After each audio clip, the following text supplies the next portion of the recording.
Sabrina Carpenter tones down headline show, but she's still at her best. Sabrina Carpenter brought her signature sugary pop sound to a crowd of 65,000 at London's BST Festival on Saturday night. The 26-year-old has built a brand around sexual confidence and racy lyrics, which were noticeably toned down as the US singer embraced a more family-friendly show in London's Hyde Park. At one point a graphic flashed up on screen advising parental discretion as Carpenter launched into album track Bed Chem. She ditched her usual sexually suggestive performance on song Juno and instead used a cannon to fire t-shirts into the crowd.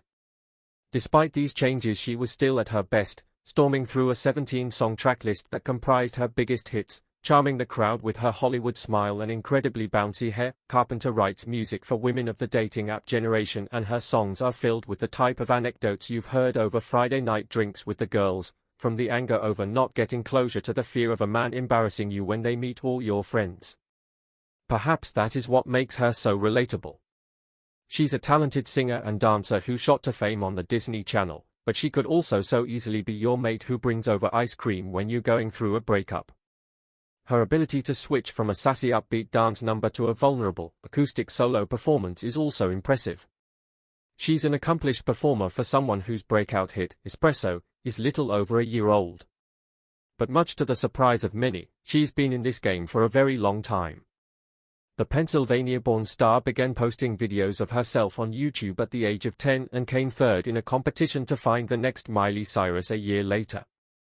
After starring in a few small acting roles, the singer became a bona fide Disney star in 2013 when she was cast in TV series Girl Meets World.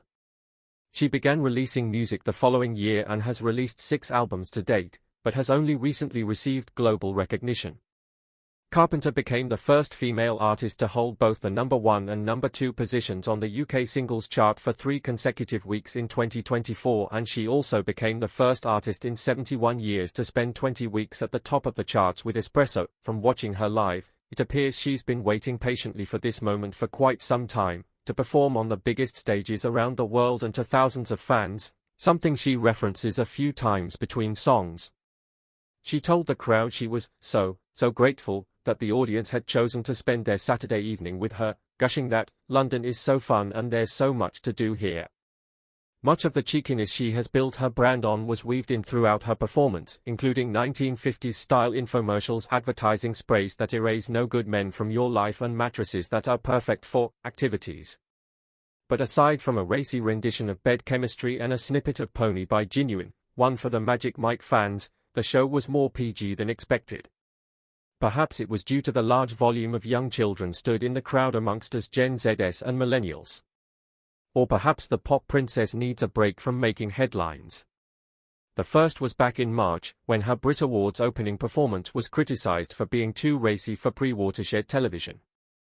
Media watchdog Ofcom received more than 800 complaints, with the majority relating to Carpenter's choreography with dancers dressed in beefeater outfits.